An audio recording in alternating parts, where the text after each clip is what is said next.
Hello friends, welcome back to my channel. Today we start our question number 4th of exercise 1.1 class 10th.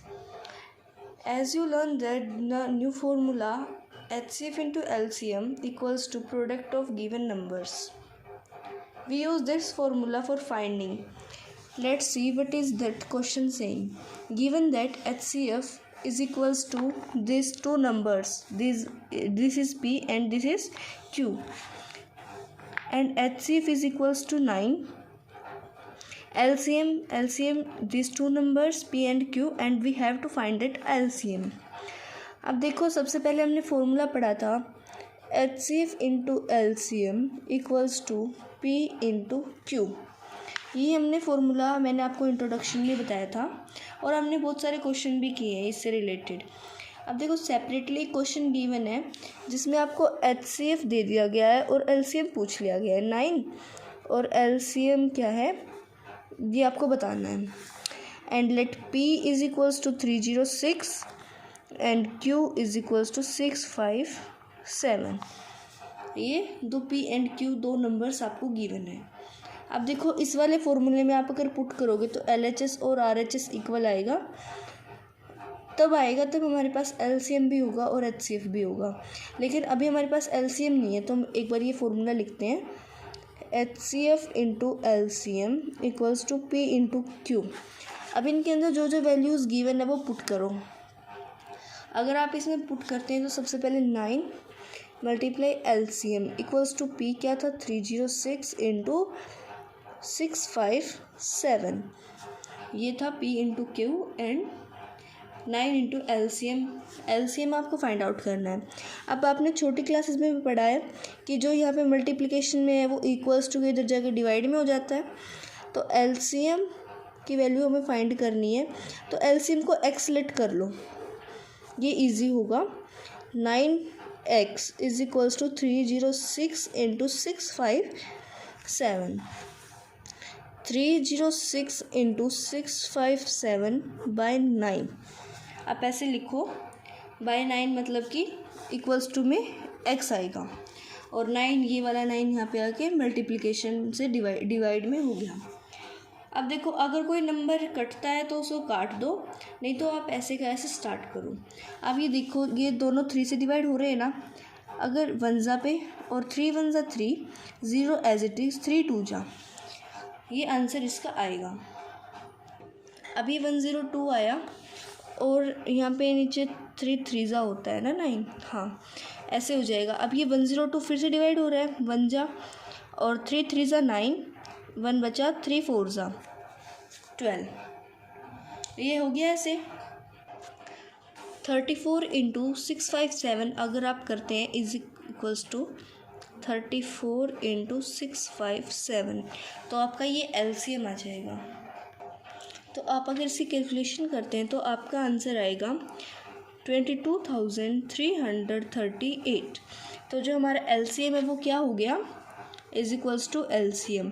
अगर आप इसको verification करना चाहते हैं तो इस फॉर्मूले में पुट करके देखो, दोनों साइड दोनों नंबर्स हो जाएंगे और यहाँ HCF यहाँ LCM, तो आपका LHS इक्वल्स टू RHS आ जाएगा.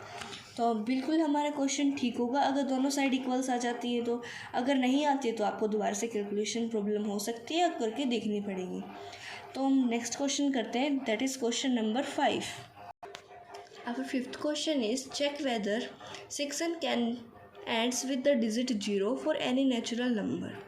आपको चेक करना है कि 6 raised to the power n, कोई भी पावर है n का मतलब up to so on 1 2 3 infinity, कुछ भी हो सकता है. n is equals to anything you wants. जो 6 की पावर n है तो वो किससे एंड करती है, 0 से. तो हम n को n ही रखेंगे क्योंकि हम कुछ भी चेंज नहीं कर सकते. फॉर एनी नेचुरल नंबर, कुछ भी नेचुरल नंबर आ सकता है. आपको नेचुरल नंबर्स का पता है, नेचुरल नंबर्स क्या होते हैं, starting from 1 2 3 and up to so on infinity तक. आप देखो, इसमें 6n है, 6 की मल्टीप्लिकेशन क्या क्या हो सकती है, 6 किसकी मल्टीप्लिकेशन से आता है, 2 मल्टीप्लाई 3 और 6n दे रखा है, 6n यानी कि 2 × 3⁻⁴n। अब देखो यूनिट डिजिट आपने पढ़ी है ना, यूनिट डिजिट अब मान लो मैंने कि 63 है, 63 मैंने लेट किया, इसमें दो प्लेसेस हैं, एक तो यूनिट प्लेस और we can say that ones place, और नेक्स्ट है टेंस प्लेस। अब यूनिट प्लेस क्या होगी, 0। क्या इसमें यूनिट प्लेस आपको अगर 23 में लिखूं तो यूनिट प्लेस तो 3 है, तो 0 तो कभी हो ही नहीं सकता। अगर 0 होगा तो 6 से डिवाइड भी नहीं होगा, 6 उसका नेचुरल नंबर, उसका फैक्टर्स नहीं बनेंगे। तो 2 और 3 जैसे इसके फैक्टर्स हैं, लेकिन यूनिट डिजिट 0 नहीं है, तो कभी भी 0 नहीं होगी यूनिट डिजिट, कभी भी नहीं होगी। 6 के साथ आप कभी भी डिवाइड करके देखो या फिर फैक्टर्स बना के देखो, तो यूनिट डिजिट 6 से कभी 0 नहीं आएगी। Let's come to the next part. Question number 6. Explain why 6 × 11 × 13 + 13. 7 × 11 × 13 + 13 and 7 × 6 × 5 × 4 × 3 × 2 × 1 + 5 are composite number.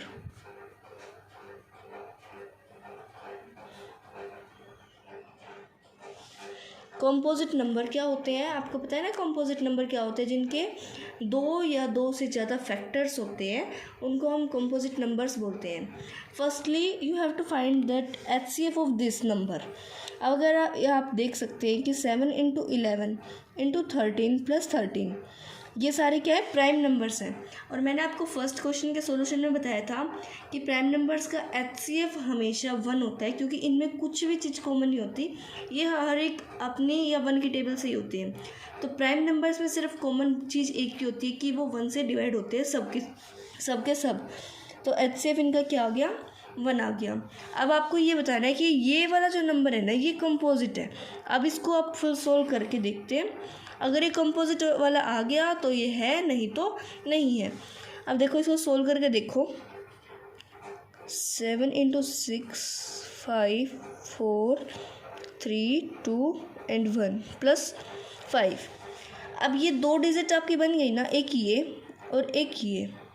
अब इनमें से आप कॉमन क्या ले सकते हैं, सिर्फ 5 है यहाँ तो, और यहाँ भी हमें 5 मिल गया, तो आप 5 कॉमन ले सकते हैं। 7 × 6 × 1 × 4 × 3 × 2 × 1 देन +1।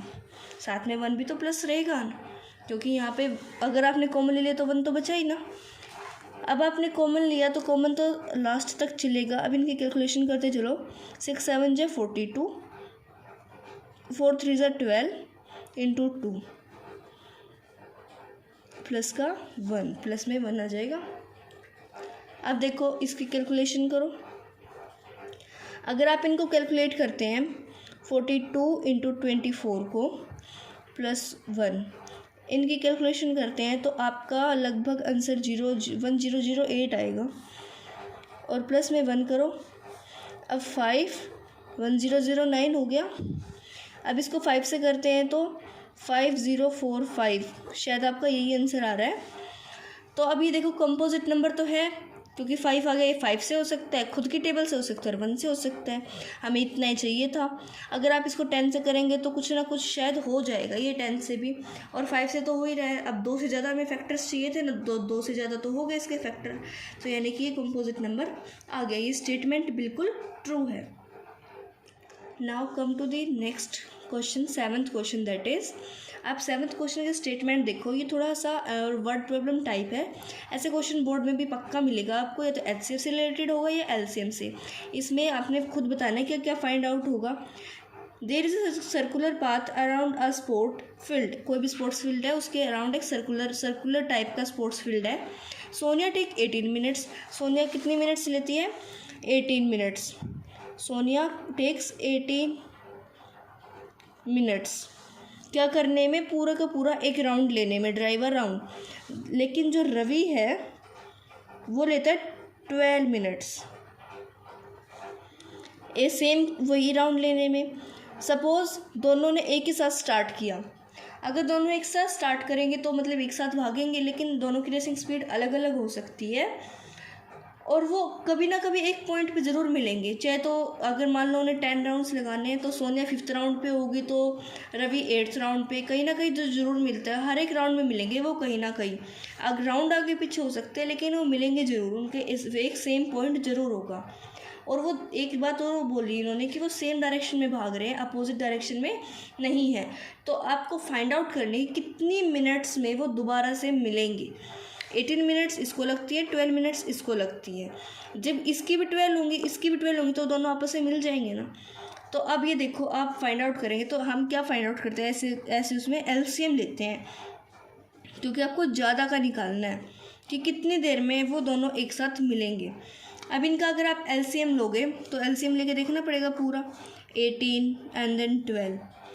18 2 से 9 जा पे 6 जा पे 3 जा से होगा तो 3 3 जा 2 जा, और 2 से करो 3 1, 3 से करो 1 एंड 1। इसका आपने एलसीएम लिया तो एलसीएम आया 2 × 3 × 2 × 3।